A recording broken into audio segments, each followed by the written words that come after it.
Hi boys and girls, it's Mrs.Sacker. I wanted to come to you guys tonight and read you a story about a boy called Harold and the Purple Crayon.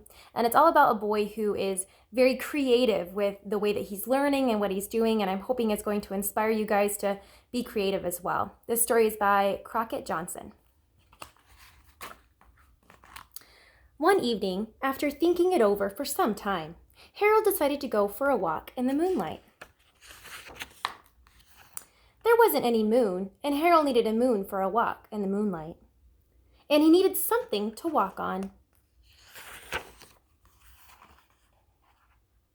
He made a long straight path so he wouldn't get lost, and he set off on his walk, taking his big purple crayon with him. But he didn't seem to be getting anywhere on the long straight path. So he left the path for a shortcut across a field, and the moon went with him. The shortcut led right to where Harold thought a forest ought to be. He didn't want to get lost in the woods, so he made a very small forest with just one tree in it.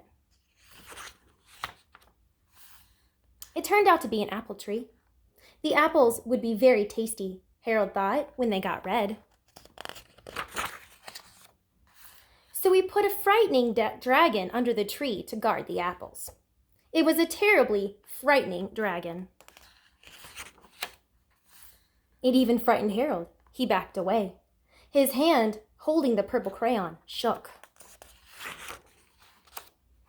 Suddenly he realized what was happening, but by then Harold was over his head in an ocean.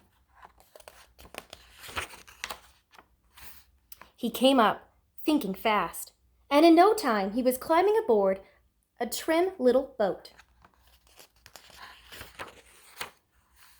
He quickly set sail, and the moon sailed along with him.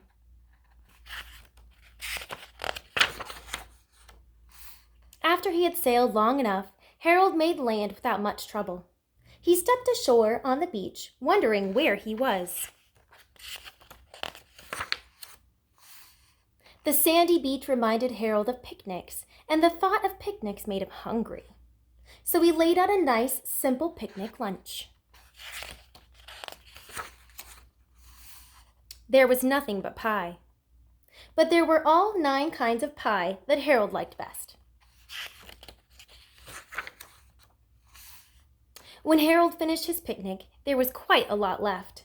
He hated to see so much delicious pie go to waste.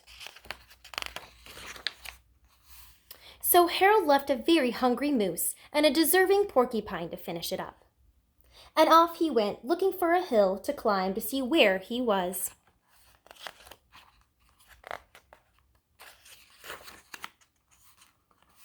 Harold knew that the higher up he went, the farther he could see, so he decided to make the hill into a mountain. If he went high enough, he thought he could see the window of his bedroom. He was tired and he felt he ought to be getting to bed. He hoped he could see his bedroom window from the top of the mountain. But as he looked down over the other side, he slipped. And there wasn't any other side of the mountain. He was falling in thin air. But luckily, he kept his wits and his purple crayon. He made a balloon and he grabbed onto it.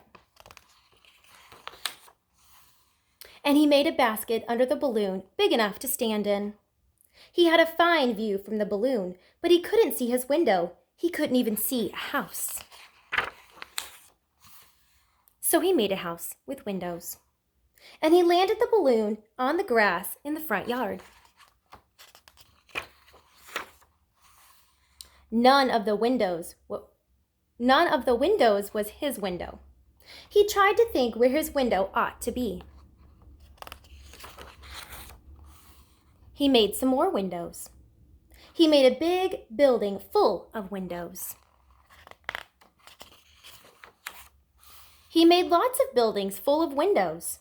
He made a whole city full of windows.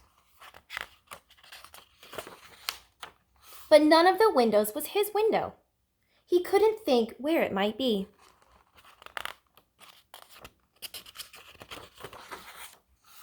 he decided to ask a policeman. The policeman pointed the way Harold was going anyway, but Harold thanked him.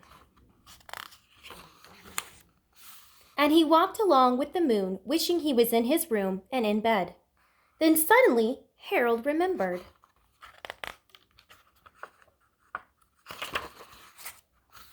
He remembered where his bedroom window was when there was a moon. It was always right around the moon. And then Harold made his bed. He got in and drew up the covers. The purple crayon dropped on the floor, and Harold dropped off to sleep. The end. I hope that you guys enjoyed the reading of Harold and the Purple Crayon. If you're looking for more books to read, I found some free sites that you can go on, including Amazon Prime has reading. I found Calvin and Hobbes on Amazon Prime free if you have Prime. If not, I'm sure that you could probably order these as well. If you're on Amazon and you're ordering books, I suggest this graphic novel. It is a science graphic novel that one of my students suggested. Thank you, Emmett. And this one's all about trees, but they have a ton of different varieties. If you're into science and graphic novels, you will love this book. And last but not least, you can do a 30-day free subscription to Epic Books that has Big Nate and Goosebumps and all kinds of other loved books. So while you're out, read. All right? I hope you guys are doing well. We'll see you soon. Bye.